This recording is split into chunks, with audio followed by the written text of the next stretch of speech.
Pemirsa, pembukaan penerbangan internasional kembali akan dilakukan pada pertengahan 2021 ini. Rencananya sesuai arahan Presiden Joko Widodo, Bali akan melakukan pembukaan kembali pariwisatanya untuk wisatawan mancanegara atau Wisman pada Juni-Juli 2021. Menparekraf Sandiaga Salahuddin Uno mengatakan pembukaan kembali penerbangan internasional di Bandara Internasional I Gusti Ngurah Rai Bali akan melalui sejumlah tahapan simulasi terlebih dahulu.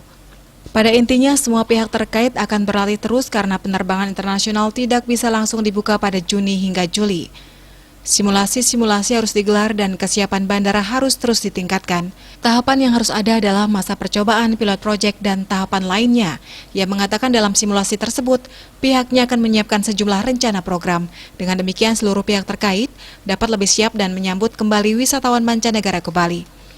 Simulasi dimulai dengan beberapa program charter atau program khusus sehingga otoritas bandara secara keseluruhan harus betul-betul dalam kondisi yang siap. Ia meninjau kesiapan Bandara Ngurah Rai dalam menyambut kembali wisatawan mancanegara.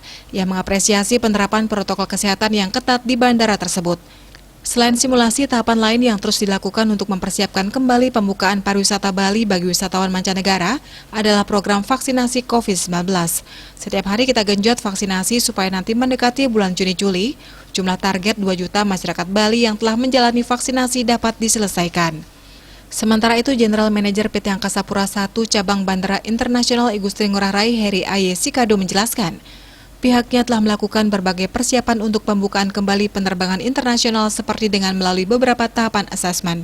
Selain itu, pihaknya juga telah menyiapkan berbagai fasilitas protokol kesehatan pencegahan COVID-19 dengan berkoordinasi dengan Kementerian Kesehatan di area Terminal Internasional Bandara Ngurah Rai. Bali Post melaporkan.